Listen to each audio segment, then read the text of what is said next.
Good morning.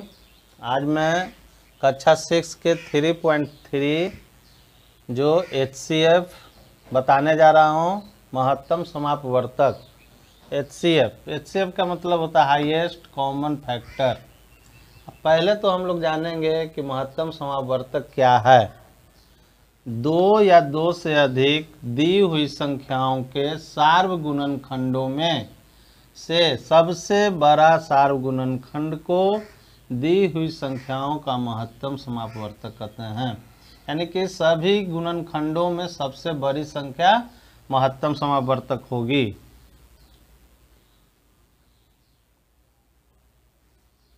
अब हम लोग देखते हैं महत्तम समापवर्तक को महत्तम सर्वभाजक भी कहते हैं। जो इसका रिजल्ट आता है वो सभी संख्याओं को, दी गई संख्याओं को काटता है, विभाजित करता है। तो इसके हम देखते हैं एग्जाम्पल। एक क्वेश्चन है, अपवर्तक विधि द्वारा 18 और 24 का HCF निकालें। तो 18 का अपवर्तक 1, दूनुआ 18, 3 छक 18, 6 18, 9 दूनी 18, 18 एकम 18। इन सभी संख्याओं से 18 कट रहा है। 24 1 से कटेगा, 2 से, 3 से, 4 से, 6 से, 8 से, 12 से और 24 से ही कट रहा है। ये अपवर्तक हो गया 24 का। 18 और 24 से उभयनिष्ठ अपवर्तक दोनों में कौन कौन संख्याएं मिल रही है? तो 1 मिल रही है, 2 मिल रहा है, 3 मिल रहा है, 4 तो नहीं है, 6 मिल रहा है। उसके बाद कोई भी संख्या एक दूसरे को नहीं मिल रहा है। तो ये उभयनिष्ठ संख्या कौन कौन प्राप्त हुआ? 1, 2, 3, 6। इसमें सबसे बड़ा अपवर्तक कौन है? 6 है। तो इसलिए HCF = 6 आंसर।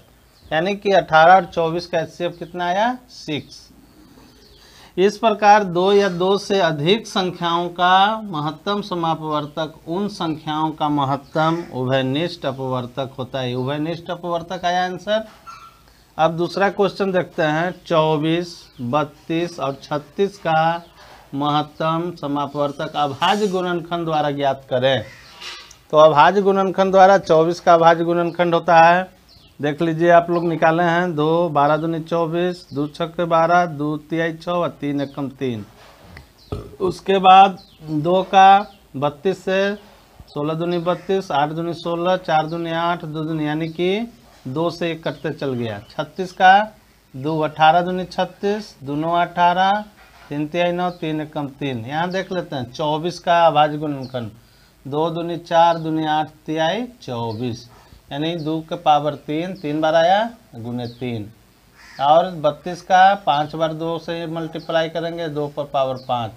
और 36 का देख लीजिए 2 × 2 × 3 × 3, 2 × 2 × 3 × 3।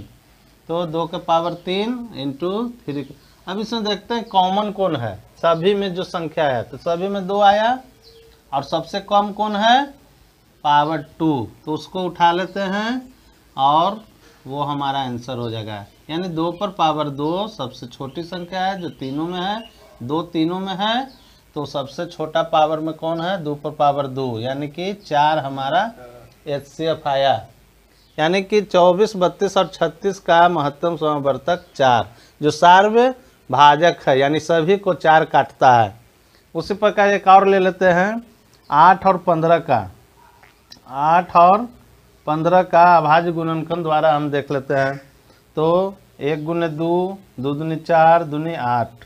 15 का 1 × 3 × 5, यानी कि 3 5 15। तो इसमें कॉमन कोई नहीं आ रहा है, न 3 है, न 5 है, न 2 है। तो इसमें 1 को छोड़कर कोई भी सार्वगुणनखंड नहीं है, यानी कि 1 दोनों में है। इसलिए 8 और 15 का HCF कितना आएगा? 1 आएगा।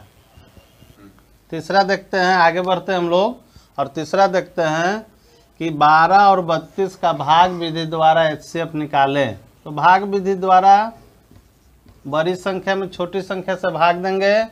12 दूनी 24, इसको माइनस करते हैं 8, और शेष से भाजक में भाग देंगे। तो शेष से हम लोग भाज्य को फिर काटेंगे। तो ये देखिए 8 एकम 8, ये बच गया 4। 4 से फिर 8 में भाग दे देंगे तो 4 दूनी 8, शेष 0 बचा। यानी कि शेष शून्य बचा, तो इसका HCF हो गया आपको 4, यानी कि 4 सार्व विभाजक है। ये 12 और 32 को 4 काट लेगा भाग विधि द्वारा।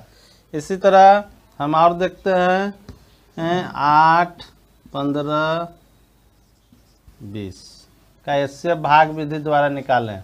तो देखते हैं 8 से 15 में भाग देंगे, 8 एकम 8, 7 से फिर 8 में देंगे 1 मरतबे, फिर 7 से 7 मरतबे घट गया, यानी 1 आया। 1 से फिर 20 हमारा बच गया है, 1 से 20 में 1 दूनी 2 कट गया, 0 उतरा नहीं लगा, 0। तो देखते हैं कि HCF बराबर क्या हो गया, 1 आया। यानी कि भाग विधि द्वारा हमारा HCF समाप्त होता है। आगे हम लोग LCM देखते हैं।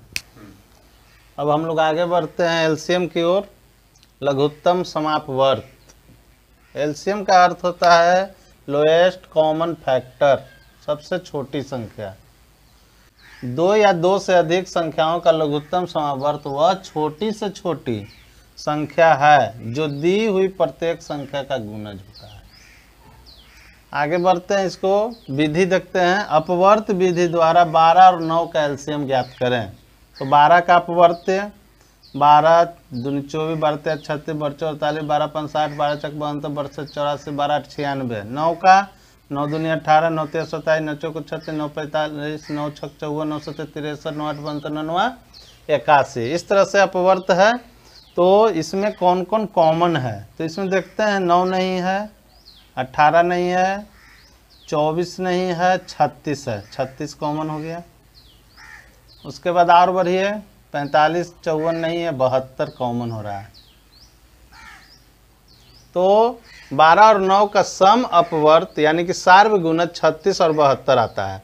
तो 12 और 9 का गुणजों में सबसे छोटा 36 है, तो इसलिए इसका आंसर हो गया 36, सबसे छोटी संख्या। अब आते हैं अभाज्य गुणनखंड द्वारा 12, 18 और 24 का LCM ज्ञात करें। तो 12 का 1 गुने 2 गुने 3, 2 गुने 3, 2 दूनी 4 तिहाई 12। 18 का 2 तिहाई 6 तिरी 18। 24 का 2 दूनी 4 दूनी 8 तिहाई 24। अब इसको देखते हैं, 2 2 बार आया, 2 स्क्वायर इंटू 3, 2 1 बार आया 3 का स्क्वायर, 2 3 बार आया इसमें 3, 2 पर पावर 3 गुने 3। अब इसमें देखते हैं हम लोग कि तीनों में कॉमन 2 है, सबसे ज़्यादा पावर में 3 है, 2 पर पावर 3 उसको ले लेंगे। उसके बाद 3 तीनों में है कॉमन है, इसमें पावर सबसे ज़्यादा 3 का स्क्वायर है, इसको ले लेंगे और दोनों को मल्टीप्लाई करेंगे। तो 2 इंटू 2 इंटू 2 इंटू 3 इंटू 3, तो 2 दूनी 4 दूनी 8, 3 तिहाई 9, 9 8 72। इसका हो गया। अभाज्य गुणनखंड द्वारा इस तरह से निकालेंगे। अब आते हैं भाग विधि द्वारा LCM ज्ञात करें। क्वेश्चन है 16 और 24 और 36 का LCM ज्ञात करें।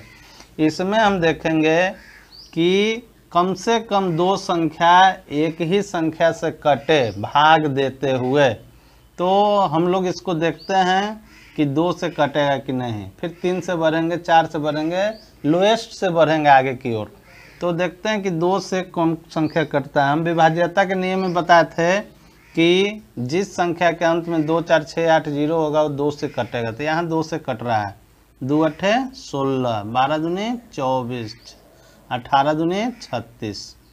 उसके बाद फिर देखते हैं कि 2 संख्या कटता है कि नहीं। 2 से कट रहा है, 2 चौको 8, 2 छक 12, 2 नवा 18। फिर 2 से कटता है कि नहीं, तो यहाँ 2 संख्या कट रहा है 2 से, 2 दूनी 4, 2 तिहाई 6 9।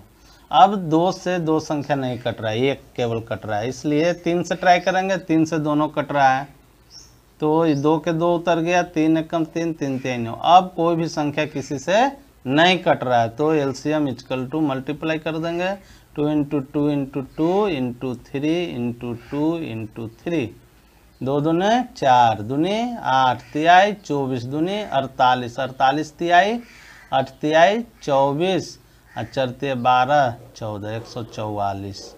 ये LCM हो गया हम लोग को प्राप्त। अब आशा करते हैं कि आप लोग को ये चीज़ समझ में आ गया होगा और अभ्यास से प्रयास कीजिएगा बनाने का। धन्यवाद।